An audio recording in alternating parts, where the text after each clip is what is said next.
Alla sanità veneta ne mancano 1300, in Italia ne mancano 56.000, è stata sbagliata tutta la programmazione, oggi abbiamo come risultato che molte professionalità mediche non ci sono e quindi abbiamo difficoltà in molti reparti. Parte da questo dato Luca Zaia per dire che alla sanità veneta mancano ancora medici, nonostante l'emergenza Covid abbia favorito nuove assunzioni, da qui l'appello ai giovani all'inizio dell'anno scolastico. Io dico andate, se vi piace, se riterrete opportuno fare medicina, andateci perché non sarete di certo disoccupati. E se si parla di sanità è inevitabile guardare all'evoluzione del contagio che per Zaia è comunque sotto controllo se si considera la percentuale crescente di asintomatici. In generale penso che non bisogna abbassare la guardia senza allarmismi perché il 94% dei positivi non sono sintomatici, perché questo è il dato di fatto. E in questo contesto si muove il dibattito ormai infinito sulla mascherina in classe.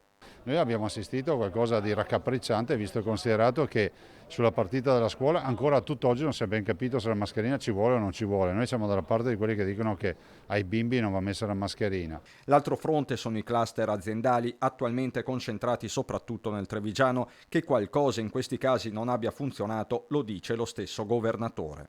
Il fatto che ci siano cluster aziendali è la dimostrazione che magari non ci sono state protezioni, non lo dico a livello aziendale, magari non ci sono state attenzioni nella vita privata. Certo è che se uno porta la mascherina, lo dico sempre, i nostri medici, 11.000 medici degli ospedali del Veneto che hanno lavorato col virus, hanno lavorato con il virus vivo, cattivo, sono infettati per l'1,8%. Insomma, la questione è matematica, mentre c'è poco di matematico nel cosiddetto negazionismo. A differenza di tutti gli altri cittadini che possono dire quello che pensano, possono dire che il virus non esiste, che il virus esiste, lo possono, io no. Io ho l'obbligo di applicare la legge che mi dice che se un cittadino si ammala per colpa mia, perché non ho applicato la legge, sono io responsabile.